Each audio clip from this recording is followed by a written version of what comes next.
സമ്പത്തുക്കളുടെ അപഹാരം സന്തോഷത്തോടെയാണ് സഹിച്ചത്. എബ്രായർ 10:34.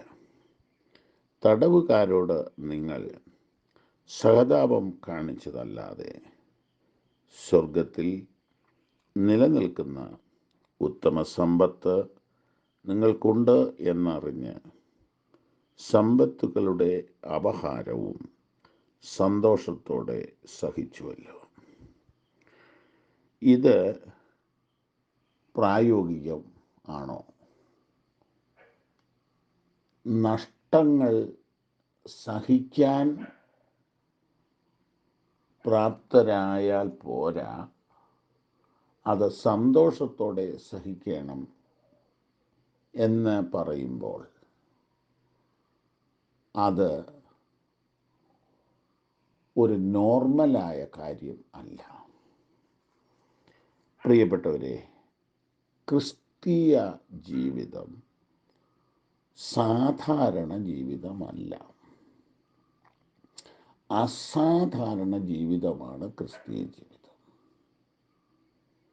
സാധാരണ ചിന്തിക്കുന്നത് പോലെ ചിന്തിക്കുകയോ സാധാരണ മനുഷ്യരെ പോലെ കാര്യങ്ങളെ കാണുകയോ ചെയ്താൽ നമുക്കൊരു ക്രിസ്ത്യാനിയായിരിക്കാൻ കഴിയുകയില്ല.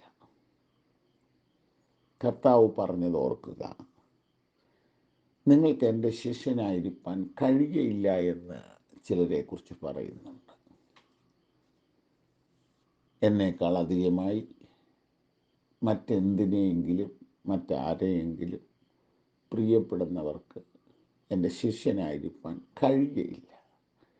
സാധാരണയിൽ കവിഞ്ഞ ഒരു സ്നേഹവും ഒരു സമർപ്പണവും ഒരു ത്യാഗവും ഒരു വിശ്വാസവും ഒരു ദർശനവും ഇല്ലാതെ ക്രിസ്തീയ ജീവിതം സാധ്യമല്ല എന്ന്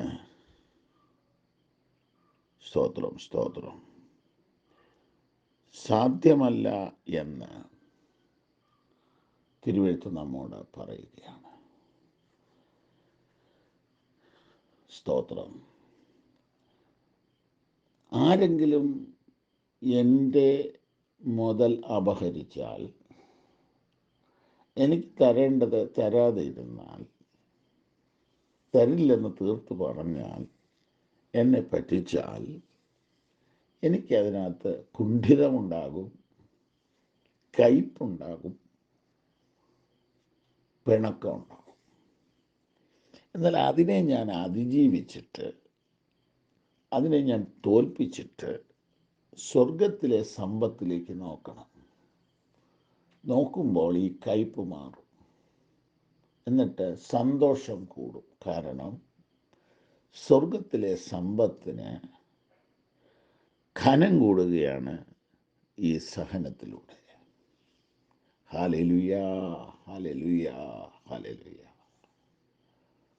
അപ്പോൾ സന്തോഷത്തോടെ സഹിക്കാനുള്ള പ്രാപ്തി ഉയരത്തിൽ നിന്ന് നമ്മുടെ മേൽ വരുന്നു. ഞങ്ങളുടെ കർത്താവെ, അങ്ങനെ തന്നെ വിശ്വസിച്ച് പ്രാർത്ഥിക്കുന്നു. ഞങ്ങളുടെ കൂട്ടായ്മയിൽ ആർക്കും സമ്പത്തുകളുടെ അപഹാരം സംഭവിക്കാതിരിക്കട്ടെ. എന്നാൽ അങ്ങനെയുള്ള ഏതെങ്കിലും നഷ്ടങ്ങളിലൂടെ കടന്നു പോകുന്നവർ ഉണ്ടല്ലോ, അവർക്ക് വേണ്ടി സ്തോത്രം ചെയ്യുന്നു. അവർ സ്വർഗത്തിലെ സമ്പത്തിൻ്റെ ക്വാളിറ്റിയും ക്വാണ്ടിറ്റിയും മനസ്സിലാക്കിയിട്ട് സന്തോഷത്തിൽ സഹിക്കാൻ, സന്തോഷത്തോടെ സഹിക്കാൻ കൃപയേകണമേ. യേശു കർത്താവിൻ നാമത്തിൽ തന്നെ.